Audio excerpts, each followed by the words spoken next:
Hi everyone, welcome to our channel Simply Delicious. Christmas is all about celebrating the gift of grace, love and joy which was given to us through the birth of our Lord Jesus Christ. And Christmas is not complete without Christmas fruitcake. Today I'll be showing you simple and easy last minute fruitcake which doesn't require any pre-soaking. So let's not wait, let's get started. Ingredients for 9-inch baking tin are for ground spices, cloves, nutmeg, cinnamon and ginger powder. We need to grind these spices all together. We'll be using only 1 teaspoon of ground powder, 1 teaspoon of baking powder, 1 cup of granulated sugar or you can use brown sugar, 4 eggs, 1 cup of butter, 1 3/4 cup of plain flour.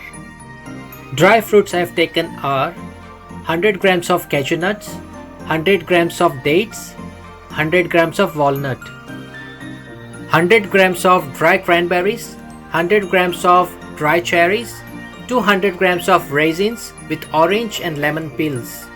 Altogether 700 grams of dry fruits. If you don't have dry peels, you can always use fresh orange and lemon zest. And 3/4 cup of dark rum, or you can use brandy as well.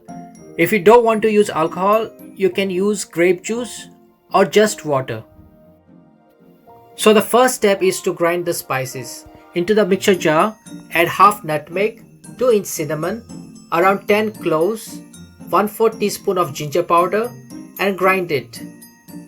As I said earlier, we will be using only 1 teaspoon of ground spice powder.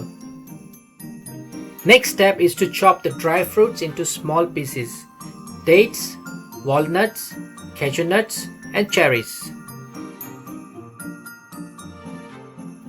Next, let's prepare caramel. Into a saucepan, add 1/4 cup of granulated sugar, half teaspoon of water and let it boil on a high flame. When sugar turns darker and gain color, add 3 tablespoons of water and make sure it doesn't get burned. But the color should be like this. And our caramel for cake is ready. Let it cool down completely. Next, we'll prepare fruits.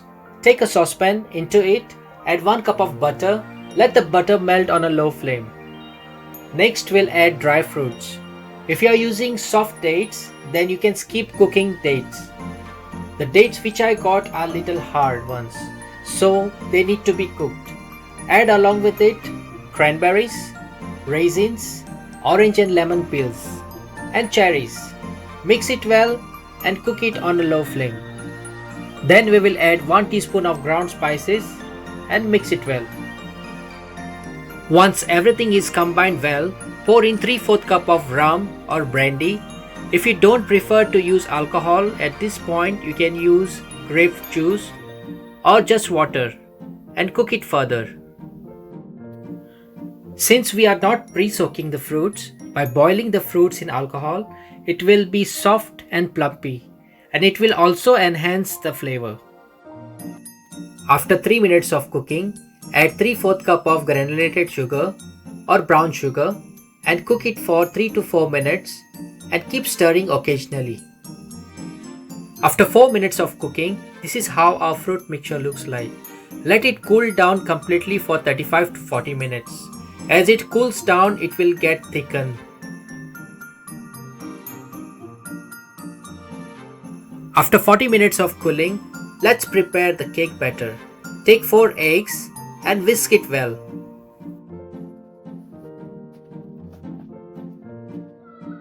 Into a bowl, add cooled fruit mixture. You can see how the mixture has thickened. Into it, add cashew nuts and walnuts and mix it well.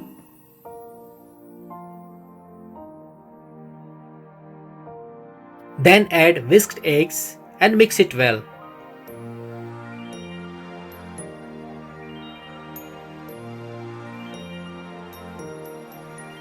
Then sieve the flour along with 1 teaspoon of baking powder and combine everything together.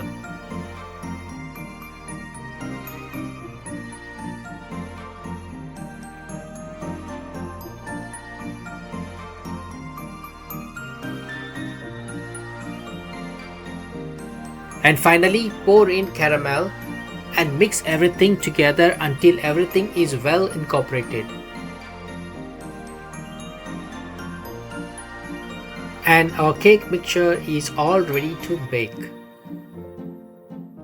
Next, grease the baking pan with some melted butter and line it with butter paper like this.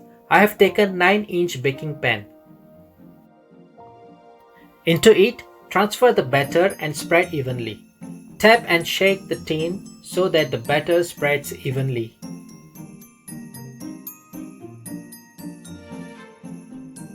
Preheat the oven at 150 degrees centigrade if the oven is with fan. For the oven without fan, at 170 degrees centigrade, and bake for 75 to 90 minutes or until the skewer comes out clean. Bake on the middle rack.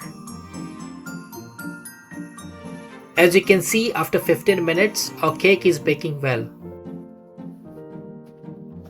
After 30 minutes of baking, we'll place a baking paper with a hole in the center on the top. The paper will prevent the cake burning from the top. It's been 60 minutes since my cake is baking. I'm going to do the skewer test. As you can see, there's some batter on the skewer. That means it needs more baking. Baking time depends on the size of the tin and the type of oven. So I'll be checking after another 10 minutes. After 80 minutes of baking, my skewer came out clean and our cake is perfectly baked. Let it cool down completely before demolding. And it's always better to cut next day.